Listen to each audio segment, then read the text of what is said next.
Benvenuti nel nostro Face to Face, 7 domande per 7 risposte. Andiamo subito a conoscere il nostro ospite nella puntata odierna con una brevissima scheda introduttiva.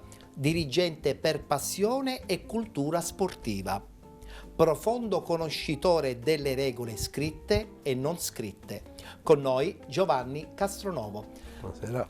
Ben trovato. Allora, attenzione perché la nostra è una trasmissione dove cerchiamo anche di conoscere l'altro lato, in questo caso del dirigente sportivo. La prima domanda che ti faccio è la seguente. Perché ami profondamente il mondo del calcio? Perché ci sono nato, perché comunque ha segnato la mia vita a 360 gradi, perché è stato fonte di conoscenza, aggregazione, amicizia. E quindi ci sono nato da... Fonte anche di tanti sacrifici probabilmente, no? Adesso sì. Poi quando giocavo è ovvio che diciamo, era solo diletto. Poi per conciliare gli impegni professionali con gli impegni sportivi ovviamente si fanno sacrifici, però poi le gratificazioni ti vengono date dalle vittorie, dai riconoscimenti che altri ti fanno. E in quel caso passa tutto. E passa tutto proprio perché c'è la passione smisurata. Qual è la tua più grande delusione dal punto di vista dirigenziale nelle società dove hai vissuto? Diciamo ci sono due momenti brutti ad Agrigento nel 2012, dopo aver pareggiato 2-2 a Città della Cava, a Cava dei Tirreni contro Città della Cava. Ci apprestavamo a disputare la gara di ritorno all'Esteneto con 5.000 persone e purtroppo abbiamo perso 0-1 a 11 minuti alla fine. Quella è stata una grossa delusione perché già mi vedevo in Serie D, e tant'è che proprio a dimostrazione di quello che ritengo di essere, avevo comprato delle bottiglie di spumante per festeggiare, così come sono le ho date. Non sei scaramantico, insomma, no, in questo caso le avevi già comprate. Le ho date ai dirigenti delle Città della Cava che hanno molto apprezzato. E l'altra è connessa sempre con l'Agragas, la partita diciamo sciagurata di Mazzara, dove abbiamo perso inopinatamente contro la Sagrada Adese 3-0, ma più che altro non solo per la sconfitta, perché non c'è mai stata una partita, perché abbiamo approcciato male la partita, siamo passati in svantaggio e poi il portiere nostro ha pensato bene di farci cacciare fuori per un calcione all'attaccante avversario e la partita è finita lì. Cambia tutto. Quindi diciamo abbiamo partecipato alla finale ma da ospiti e questo diciamo mi è dispiaciuto. È un tanto. grande rammarico. Sì, insomma. ma anche perché ho visto diversi tifosi dell'Agragas piangere e questo diciamo è una cosa che mi ha segnato. Giovanni, si può fare a meno del chiacchiericcio che c'è nel mondo del calcio dilettantistico, soprattutto siciliano?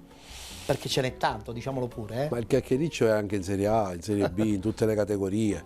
Secondo me è anche dettato anche da un ambiente che certamente non è particolarmente colto e quindi si nutre molto spesso di luoghi comuni, di dicerie, del sentito dire, senza che poi magari attribuiscono delle scorrettezze a qualcuno che non l'ha mai fatte, delle partite un po' come dire taroccate senza che ciò è mai avvenuto, però purtroppo anche questo fa parte del calcio, così come c'è nella politica c'è nel calcio e secondo me è insito con lo sport e con quel contesto non di alto livello culturale che purtroppo lo connota. È vero.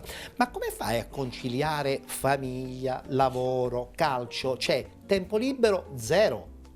Il tempo libero è anche il calcio. Questo è anche vero. Si fanno dei sacrifici, è normale che la mia presenza quest'anno per esempio a Castellammare non può essere mai assidua perché ovviamente la mia agenda è dettata dagli impegni professionali che sono quelli che diciamo sono predominanti rispetto a tutto, però ovviamente sono anche supportato dalla famiglia che mi conosce da sempre, prima con la passione del calcio come calciatore, poi come dirigente, quindi da questo punto di vista non ho avuto mai ostacoli. Certo si fanno indubbiamente dei sacrifici, però ripeto, tante rinunce. Sì, è ovvio che si fanno pure delle rinunce, dei fine settimana, come fanno tanti perché ci sono le partite, però ripeto, questa è la mia vita e non intendo cambiarla, per cui finché il Per Signore... nessun oro al mondo, come Assolutamente si no, suol finché il dire. Signore mi darà la grazia e qualche società ritiene di darmi fiducia,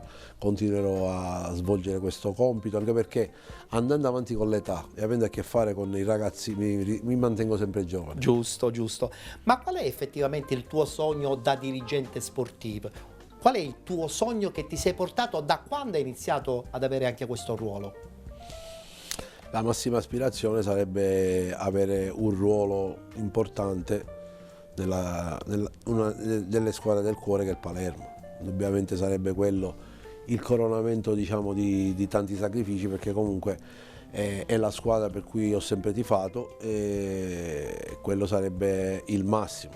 So che è un'utopia, ma se proprio devo dire appunto qual è il mio sogno, mi piacerebbe Tutto appunto... questo da quando hai iniziato a fare il dirigente sportivo? Certo, Hai avuto sempre quell'obiettivo? Sì, sì, mi è sempre piaciuto, perché comunque, come dire, il sangue rosanero scorre nelle mie vene, quindi far parte di quella dirigenza, ripeto, poi non è un problema di ruolo, certamente non deve essere un ruolo defilato, insignificante, qualcosa di serio e di un apporto calcistico che posso dare. Quanto è lungo il metro che distanzia il ruolo di direttore generale con la squadra che gestisce? Ma sai, bisogna essere abili, così come si fa con i figli, a dare il bastone alla carota. Io sono il primo, come si può notare dai social, a esultare e a portare i ragazzi in quel famoso Ma ci video sta pure, alle corti quando si vince, però sono il primo a redarguirli e probabilmente punirli sia a livello disciplinare ed economico, quando si fanno cacciare fuori immotivatamente, quando si scopre che magari hanno fatto una notte brava prima di una partita o prima di un allenamento, quando si salta un allenamento senza un motivo, quando si simula un infortunio, quando ci sono determinati comportamenti. Quindi è un metro che si allunga e si accorcia, Sì, in base anche alla devi tipologia. essere elastico, e poi a seconda degli ambienti in cui sei. Alla Palma o a Castellammare è 1 metro, all'Agrega se n'è un altro, quindi là ad Agrigento i giocatori erano dei professionisti. E quindi avevi un altro quindi metro. c'era un maggiore rigore, sia alla Palma che a Castellammare. Molti ragazzi conciliano il lavoro o lo studio col giocare a calcio, quindi è necessaria una maggiore elasticità, per cui non bisogna essere, come dire, schematici o avere delle regole fisse, bisogna essere flessibili a seconda delle situazioni, però poi il rispetto te lo devi guadagnare tu per la tua presenza, perché comunque i ragazzi devono capire che comunque se dici una parola lo dici per il loro interesse, se dai un apprezzamento o dai un rimprovero non lo fai perché li vuoi denigrare, ma perché li vuoi stimolare a fare meglio, e se ovviamente ti riconoscono anche capacità e competenza calcistica, ovviamente diciamo che poi la fiducia te la devi anche tu conquistare. Sì, avviene in tutti gli ambienti, lo stesso vale per l'allenatore, perché poi i ragazzi, come dire, ti toccano il polso e devono capire se c'è effettivamente competenza, oppure magari hai quel ruolo solo per partecipare a qualche trasmissione sportiva o dire la tua bonariamente, quando invece poi si rendono conto che magari c'è qualcosa di buono, perché riesci ogni anno a trovare un giocatore e lo poni alla ribalta, e se lo fai per 15 anni di fila forse c'è un po' di competenza. Assolutamente. Ma il ruolo del dirigente sportivo sta cambiando o sta cambiando il mondo del calcio? Perché camminano insieme, ma sono certe volte anche distanti. Allora, il mondo del calcio sta cambiando e quindi anche il dirigente sportivo deve cambiare, perché è richiesta una maggiore cultura. Prima non c'erano i contratti sportivi, oggi ci sono i contratti sportivi, quindi il dirigente sportivo non lo può fare chiunque. Però dall'altro lato assistiamo a figure di soggetti che non hanno mai fatto il direttore sportivo, non hanno mai fatto il direttore generale, non hanno mai fatto il presidente, siccome hanno una disponibilità economica, e allora si riciclano i ruoli di cui non sono all'altezza, e poi i danni si vedono sotto gli occhi di tutti. Quindi il problema è, per fare qualsiasi lavoro, per avere qualsiasi incarico, occorre fare un apprendistato, occorre fare un percorso che ti crea le basi. Qui vedo persone che invece, perché hanno la possibilità di investire 10, 100 o 1 milione di euro, si vengono catapultati in delle realtà che conoscono e con poi risultati pessimi, diciamo assolutamente, pure. ma soprattutto quando si perde, perché quando si vince siamo tutti bravi. Poi il vero dirigente o la vera società è come riesce a reagire nei momenti di difficoltà, e là si vedono i problemi, perché poi la cosa più facile è cacciare l'allenatore, è più facile prendere i giocatori e si fanno danni su danni, e poi magari l'anno dopo dice no, ma io col calcio ho chiuso. Beh, diciamo Sono che- delle meteore. Certo, ma delle diciamo che il meteore. presidente ha un ruolo diverso rispetto al dirigente in sé Ma- per sé sportivo. Sì, e quando però il presidente vuole fare anche, vuole mettere E questo è il la grande danno. la lingua sulla formazione, E sugli questo è il acquisti. grande danno.